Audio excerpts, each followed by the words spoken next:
So I'll be honest and say that I think that a lot of people don't necessarily hire an online fitness coach because they necessarily need the programming specifically.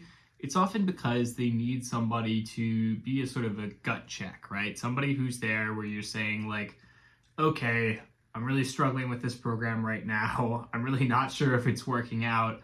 I can go to somebody else. I can talk to my coach. I can see, hey, am I freaking out? Is this completely off base, or is there something here? Should I stay the course, etc. I think that a huge part of the reason that people get much better results when they have a coach is not necessarily because the coach is necessarily going to be the best at providing the most perfect, optimal programming.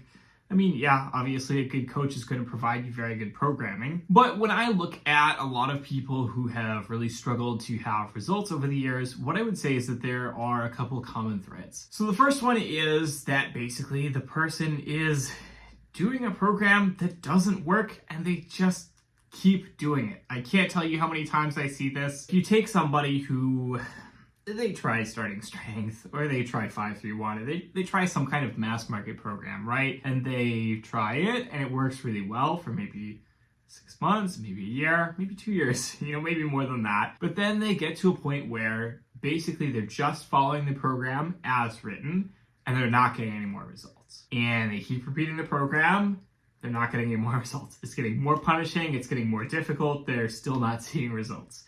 And they keep doing the program. And then this ends up with, eventually they waste a few years and maybe they go to a coach, maybe they get smart about it, try a different program or start customizing their own program. But, this is a pretty common position, I would say. This is a very common thing where, as a coach, I get a lot of people who are on the sort of that intermediate, cusp of maybe an advanced lifter who is coming to me as a coach and they have exhausted, these former options and they just don't know where to go next. That's the big thing, right? As many lifters, they've got a program, they know how to follow a program, but they don't know how to make their own program.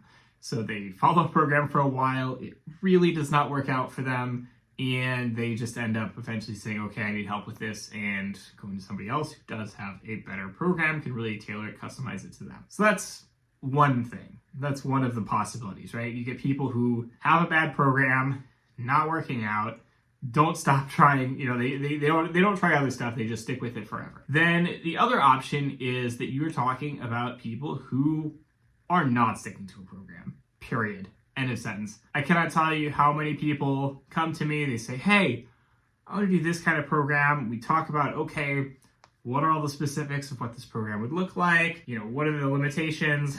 What kind of moves do you want to do? What are your training goals? What does your diet look like, etc. And then we get that all set up. And then 3 weeks in, they're like, hey, I want to totally change my plan around. You kind of have to push back on that and say, okay, well, yes, we can certainly change some things here and there. Some variety is good, some variability is good, but you can't just throw out the complete program and start over again, right? You can't just completely restart from zero. And so that's one kind of person who tends to hop around on programs.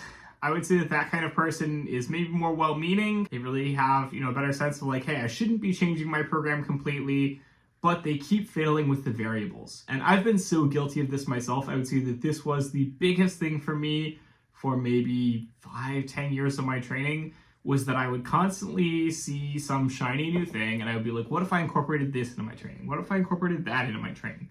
What if I'm doing, deep breathing pause squats? Oh, what if I'm slapping on this resistance banner on my knees? Oh, what if I'm doing high rep stuff? Oh, what if I'm doing super low rep stuff? I was just constantly switching out exactly how I was doing my training because I just kept seeing new stuff on the internet and I kept being like, oh, maybe that'll help. And it never did. And then of course you have the potentially worst person, the person who just really does not stick to a program. In some cases, these kinds of people are maybe a bit misleading themselves about how much they train. I'll tell you, a lot of folks come to me and they're like, oh yeah, I can definitely hit 4 days a week training. You say, okay, you hit them 4 days a week of training. They hit maybe 1 or 2 days a week of training. Because of that inconsistency, you constantly have to rewrite the program. It's not really working out. Many people also, really, really overcommit. So you get people that are like, oh yeah, I can train 6-7 days a week.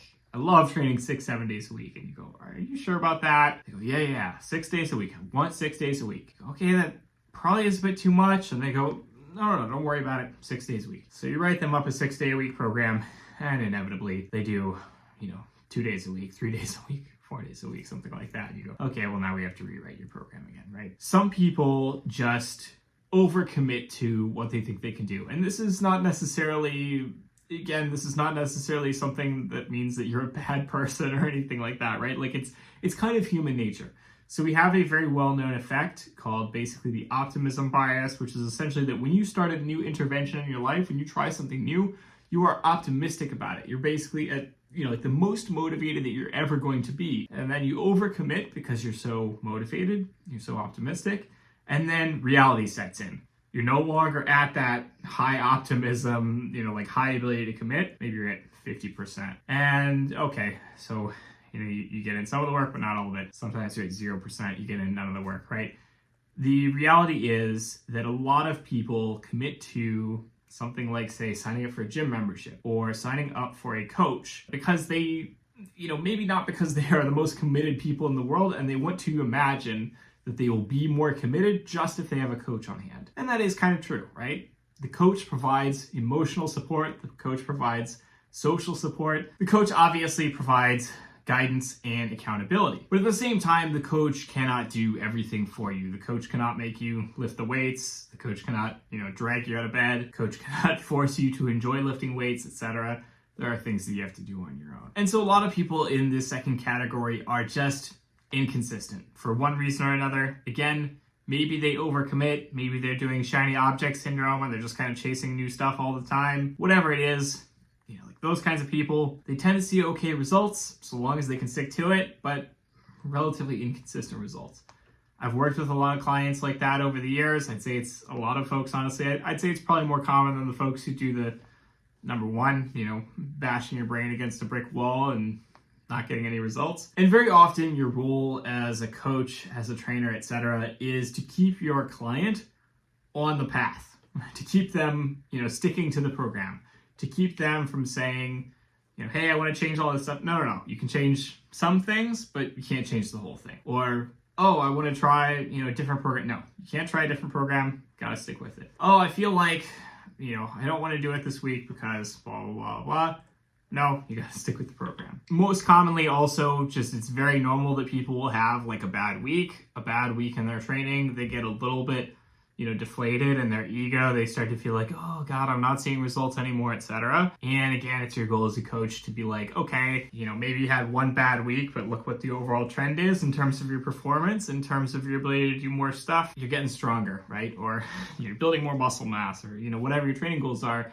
Your goal as a coach is to sort of provide that context for them, to provide that sanity check so they understand, okay, you are still making progress.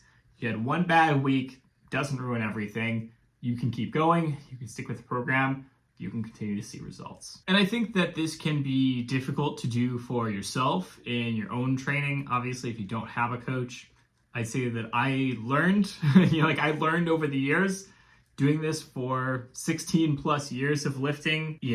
I learned eventually, okay, you're having a bad week, sky's not falling. Just keep with the program. You're going to keep seeing results. And I also, I think, have the benefit that I'm somebody who really enjoys relatively repetitive training programs, doing the same stuff over and over again. That's exciting to me. I don't need a lot of novelty. I don't need a lot of variety. And so I would say, lucky that I am not the kind of person who leans into that shiny object syndrome too much. Definitely had shiny object syndrome earlier on in my training career when I was maybe not so knowledgeable, maybe not so well aware of what kind of training I needed to do to achieve my goals. So I was trying a lot of stuff, right?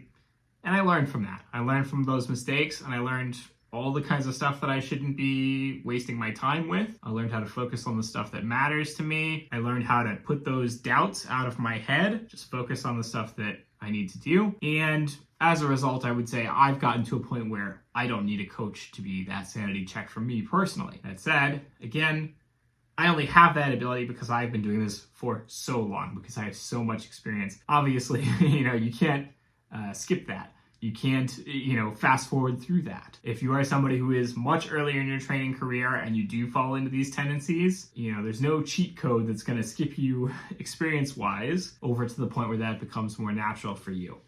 So, in those cases, look for a trainer, look for a coach, look somebody who is more experienced. Further along the process, they can give you that sanity check that you need. That is all for today's video. I hope you've enjoyed it. As always, don't hesitate to like, comment, subscribe. Let me know down below what you'd like to see in future videos. I will talk to you all next week. Have a good one.